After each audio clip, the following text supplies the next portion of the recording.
Moving on to 5A. Before we kick off, we're going to say what we do in a lot of our previews. You know your team, your area better than us, so if we missed something, feel free to drop that in the comment section down below. Give us your thoughts, anything you thought, hey, you guys missed this or you got this wrong, please let us know because there are a lot of schools to cover. Thank goodness for things like Indiana Football Digest, John Harrell, and Max Preps. That's pretty much where I lived this past weekend, getting all the lowdown on all the teams. So biggest storyline for Class 5A to me is who will emerge as the favorite from that class. Because out of the last 5 seasons, Valparaiso, who won last year, is the only champion to still be in that class. You had New Palestine from a couple of years ago, and you had Cathedral from a couple of years ago as well. So, they won. Valpo won their first state championship since 1975 last season.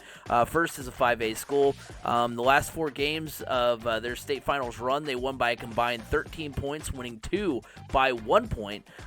They lose some key firepower from a defense that finished top 40 in the state.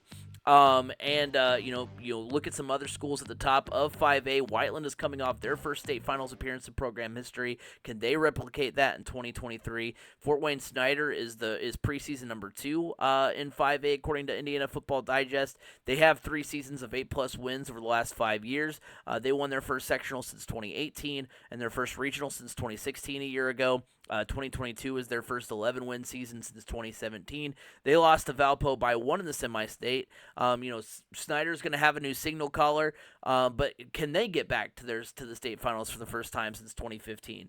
You've got the Franklin Grizzly Clubs, who are coming off their best season in 3 years. They finished 8-3, won 5 in a row before losing to Whiteland in the 5A tournament. They have their quarterback back, Clay Pinnock. Fort Wayne North finished with a winning record for the first time since 2013. They were 8-3. They've lost to Fort Wayne Snyder in the sectionals. The teams that I just went through, those were the teams that 5 teams that were at the top 5 of the 5A rankings according to Max Preps in 2022 at the end of the year. Most of which having their best season in recent memory. So the question is, who will take the reins early on and make people say, okay, this is the team to beat in 5A. The 5A title runs through them, because I don't think there's a team out there right now at 5A that you can say, okay, this is the team that we have as the favorite. This is the team that should take control and hoist the trophy at the end of the year. Yeah, I mean, I love when a class that's kind of could be considered wide open. It makes, in my opinion, it makes for some really entertaining football. And I think with 5A, yeah, you got Valpo coming back and as the defending champ, so you have to kind of slot them in as a potential favorite. But man, don't ever sleep on any of these Fort Wayne schools. They're just, I don't know, there's something about them. They produce a lot of D1 talent, a lot of really good D1 talent. So I honestly, I mean, like I said, 6A it's all Center Grove, but I feel like 5A is probably the deepest right now, and it could go any number of directions. I'm personally excited to kind of follow along to see what the 5A class is able to produce this year. Well, you talk about those Fort Wayne schools, and that's where I'm going with my toughest sectional, sectional 12. 2 of Indiana Football Digest top 5 in the class are in that sectional. Number 2, Fort Wayne Snyder. Number 4, Fort Wayne North. Both Snyder and North finished top 5 in the class according to Max Preps last year, like I mentioned before. You also throw in Fort Wayne Dwenger, who's ranked number 11th as well according to IFD. All 3 teams have a lot of talent returning, and I think the winner of that sectional will be on the right track to make it to Lucas Oil. I mean, that's going to be an intense sectional, and whoever gets out of that, I mean, will probably be a favorite to go all the way if they can get out of there. Yeah, I mean, there's not much more you can say about these Fort Wayne schools. Fort Wayne ends up kind of being like a bloodbath. I mean, they just they take each other out, and it's unfortunate that we have to eliminate either Fort Wayne Snyder or Fort Wayne North that early on, because both of those teams definitely have what it takes to get to Lucas Oil Stadium Thanksgiving weekend. Yeah, that's sectional 12. Whew. Whoever comes out of that, I feel like will have an inside track to get to play in a state championship. Yeah, I'm right there with you. Looking at a player to watch, as far as 5A goes, I'm actually going to go defensively here, and I'm going to take a look at Valpo's senior cornerback Tyler Verschure. He was third on the team a year ago in solo tackles. He had 26. He had 38 total on the campaign, fifth amongst returnees. He was the team leader with 7 interceptions in 2022, all state and all conference at his position.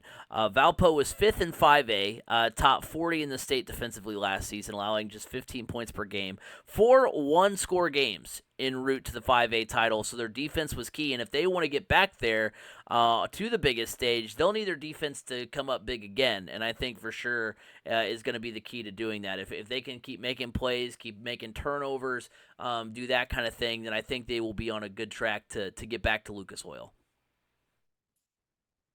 Yeah. Oh, my player to watch. This one's tough, but let's see. I have the notes here. There they are. I'm going with Bo Polston out of Decatur Central. Last year, Bo Polston was one of the rare freshmen to actually start at quarterback. Look, this guy put up serious numbers as a freshman for Decatur Central, completing over 53% of his passes for over 1,600 yards and 15 touchdowns with just 9 interceptions. I mean, the kid's an athlete, rushing for over 300 yards and 3 touchdowns. The offers are already starting to come in for him. Um, yeah, this Decatur Central didn't have the greatest win-loss record last season, but I mean, with him poised to make a huge jump as a sophomore, can always kind of see that. I think he's going to be able to right the Decatur Central ship and get them back into their winning ways. But man, putting up those kinds of numbers as a freshman, I'm really, really intrigued to see what Bo Polston can do as a sophomore, and if he's able to make that jump in his production this season. Yeah, it's kind of fun to watch some of the and look at some of the freshman standouts from last year, because those are the teams that you're going to see maybe make a run and be the teams that are going to be favorites in the coming years. Because as some of the talent at the top graduates, especially in a class like 5A, you wonder if that can be a team that can make a deep run. Decatur Central, just with the talent that they have. Looking at my dark horse and eventually state champion, my dark horse is a true dark horse in my opinion. That is Bloomington North. They were 6-5 in 2022, finished as the 18th best team in 5A according to Max Preps. They lost 28-7 to Bloomington South in the sectionals, but they're the preseason number 10 according to Indiana Football Digest. The returnees include a guy with a heck of a name, man. A guy who is destined for greatness just because of his name. Dash King at quarterback. Yeah. He led the 5A in passing yards as a sophomore. We mentioned some of those underclassmen who have been successful. He is definitely one of those guys. They also get back tight end Aiden Steinfeld. He's a Marshall commit who was 10th in the class in receiving yards. I mean, look, some of those all 3C media teams struggle to find a tight end, because the tight end receiving numbers, they're not a lot of teams with a tight end that was putting up a lot of stats, but Bloomington North has that player. There's enough firepower in the Cougars that I think they could make a run into October, November. And for as much faith as I have in them and some of the other teams in 5A, I'm going to kind of keep the trend going here. I'm going with Valpo to win the 5A state championship. The previous 2 5A champions won back-to-back championships, New Pal in 2018 and 2019, Cathedral in 2020 and 2021. You know how I like my trends and my, going off of past history. That's where I'm going there. They are Indiana Football Digest number 1 in the class. They return their quarterback, Justin Clark, they're one of the few teams at the top of the class that can say that. They can say they have their quarterback back. He threw for just over 1,000 yards, 6 touchdowns, and 11 he had 11 rushing touchdowns in 2022.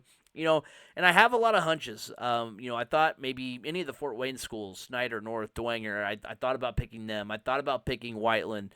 They were in consideration. But with all that doubt, I just went with the proven product in Valpo. So I think Valparaiso is going to be the 3rd consecutive team to win back-to-back titles of 5A. Yeah, I'm my dark horse. I'm actually going to go with Decatur Central,